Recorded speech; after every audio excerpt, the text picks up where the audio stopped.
today's video, I'm going to teach you how to link records and tables in Airtable. Linking records is the secret to making your Airtable bases feel truly relational. So let's walk through a clean, simple setup using projects and tasks as our example.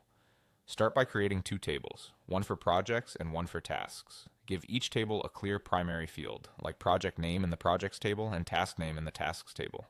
Add a few useful fields so your data is meaningful as you link it, things like a deadline on projects and a due date or status on tasks. This foundation will make your links more valuable later. Next, we'll create the connection. In the task table, add a new field and set its type to linked record. When prompted, choose the projects table. This creates a field in tasks that lets you associate each task with a specific project. If each task belongs to just one project, keep it as a single link. If you occasionally have cross-functional tasks, you can allow multiple links. But for most workflows, a single link keeps things tidy. Now start linking. In the Tasks table, click into the new linked record field for a row, search for the project you want, and select it. If the project doesn't exist yet, you can create it on the fly right from that cell. As soon as you link a task to a project, Airtable automatically creates a corresponding field in the Projects table that shows all related tasks. This backlink keeps both sides in sync. You can rename that auto-created field to something more descriptive, like tasks in this project, so it's easy to read at a glance.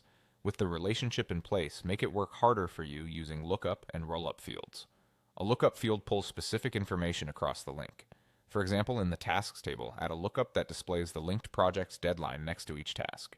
This gives team members context without jumping between tables. A rollup field summarizes data from the linked records. In the Projects table, you might roll up the linked tasks to show a total task count using counta, or roll up a numeric field like estimated hours or budget using sum, or even an average. Just be sure the field you're summarizing is a numeric type so calculations behave correctly. A few quick tips as you finalize this. Name your linked, lookup, and rollup fields clearly, keep your date formats consistent, and use filters or views to spotlight overdue tasks or high-priority projects. With links, lookups, and rollups set up, your Airtable base becomes a connected system that's easy to navigate and powerful to report on.